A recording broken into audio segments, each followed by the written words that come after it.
जय यीशु परमेश्वर के नाम से हम आपका स्वागत करते हैं इस दिन। आज हम पढ़ेंगे संत्याकूब अध्याय 1 पद संख्या 22 से 24। आप लोग अपने को धोखा नहीं दे, वचन के श्रोता ही नहीं बल्कि उसके पालनकर्ता भी बने। जो व्यक्ति वचन सुनता है किंतु उसके अनुसार आचरण नहीं करता, वह उस मनुष्य के सदृश है जो दर्पण में अपना चेहरा देखता है। वह अपने को देखकर चला जाता है और उसे याद नहीं रहता कि उसका अपना स्वरूप कैसा है। मेरे भाई और बहनों, परमेश्वर आज हमसे कह रहे हैं कि खाली सुनने वाले ना बनो लेकिन करने वाले भी बनो। मेरे भाई और बहनों, हम बहुत अच्छे से सुनते हैं लेकिन करते कभी नहीं है। अगर वचन कहता है कि अहंकार ना करो, हम वो सुनते और एक कान से सुन के दूसरे कान से निकाल देते।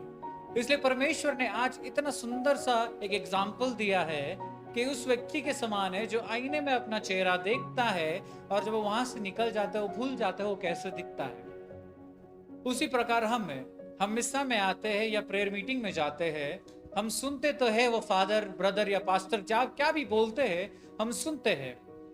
लेकिन जब उस मीटिंग से बाहर निकलते हैं, मिस्सा से बाहर निकलते हैं, हम वचन भूल जाते हैं उन्होंने क्या कहा। तो मेरे भाई और बहनों, क्या हम परमेश्वर के शब्द को सीरियसली लेते हैं कि हम उसके शब्द को सुनते हैं लेकिन कार्य कभी नहीं करते। उसका वचन कहता है कि प्रेमित रास्ते में चलो। क्या हम प्रेम भरा रास्ते में चलते हैं? उसका शब्द कहता है कि उसके कोड़े द्वारा हम चंगे हो चुके हैं।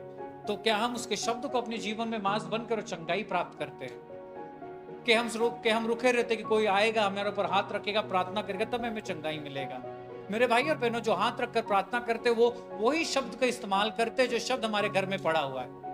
वो वही शब्द का इस्तेमाल करते हैं जो शब्द को हम पढ़ने के लिए आलसी पना में जाते हैं। कि जब भी हम परमेश्वर का शब्द पढ़ने के लिए बैठते हमें नींद आता है या कुछ ना कुछ काम आता है।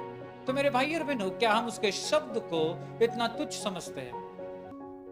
इसलिए आज वचन कहता है कि हम उस प्रकार का जीवन जी रहे हैं कि एक बार हम देख तो लेते हैं आईने में कि हम कैसे दिखते हैं, हम देख लेते हैं कि परमेश्वर की ताकत क्या कर सकती है, लेकिन जब बाहर निकल जाते हैं हम भूल जाते हैं। और फिर हम दौड़ दौड़ के यहाँ वहां दुनिया के हर एक कोने में जाएंगे, बोलेंगे हाथ रखिए प्रार्थना करिए, हम बीमार है, हम दुख में, तकलीफ में, परेशानी में। मेरे भाई और बहनों, शब्द का महत्व समझो। जानो कि केवल सुनने वाले नहीं लेकिन करने वाले बनो। क्योंकि जिस दिन हम उसके शब्द को सुनते रहे और उस शब्द के अनुसार चलते हैं, हमारा जीवन में चिन्ह चमत्कार छुटकारा प्रकट होता है। तो मेरे भाई और बहनों, आज परमेश्वर हम सब जन से यही कह रहे हैं, सुनने वाले नहीं करने वाले बनो। हम अपने आंखों को बंद रखेंगे, अपना पूरा ध्यान परमेश्वर की ओर लगाएंगे।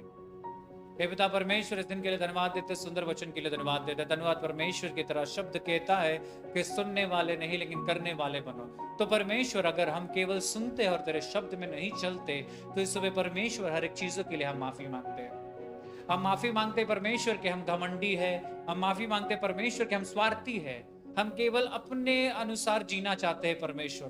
क्योंकि तेरा शब्द कभी कभी कठिन चीजें कहते हैं परमेश्वर जो हम छोड़ने के लिए तैयार नहीं है। तेरा शब्द कहता है कि पापों को छोड़ो, लेकिन परमेश्वर हम पापों को छोड़ने के लिए तैयार नहीं है।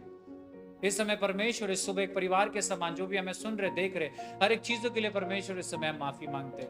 हमें नम्र बना परमेश्वर। हमारे जीवन में जो घमंड है परमेश्वर, जो अहंकार है, हमें झुकने नहीं देता, वो सब चीजों को परमेश्वर निकाल बाहर फेंक कि केवल हम सुने नहीं लेकिन उसके कारण चले भी परमेश्वर। इस सुबह परमेश्वर हम यही प्रार्थना करते, तेरे शब्द को हमारे जीवन में मांस बनने दे, हमारे कठोर हृदय को बदल परमेश्वर। और यही प्रार्थना इस सुबह माता मरियम के मध्य से सारे स्वर्गदूत के नाम से हम मांगते हैं, आमीन। जय श्री